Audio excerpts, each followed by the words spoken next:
Qu'elles soient rouges, jaunes ou encore oranges, les stars de la Toussaint, ce sont elles, les chrysanthèmes, fleurs d'automne pour décorer les cimetières. Une tradition née au lendemain de la Première Guerre mondiale pour embellir les tombes des soldats morts pour la France. Et près d'un siècle plus tard, les chrysanthèmes restent numéro 1 des ventes, même si la tendance évolue ces dernières années. On a quand même de plus en plus de demandes sur des plantes différentes, sur des élébores, sur des choses qui vont vraiment tenir tout l'hiver. Par rapport au chrysanthème, s'il se met à faire froid, il n'y a pas une grande tenue, donc il ne faut pas de gel. Mais de plus en plus, et puis beaucoup de compositions différentes, variées.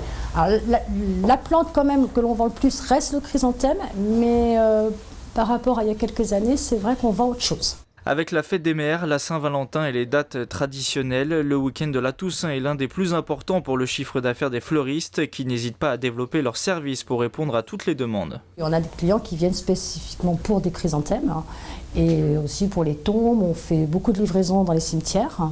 Donc on a beaucoup de personnes aussi de province qui nous appellent pour qu'on puisse livrer sur les tombes. Donc il y a quand même une activité différente, aussi bien en magasin qu'en livraison.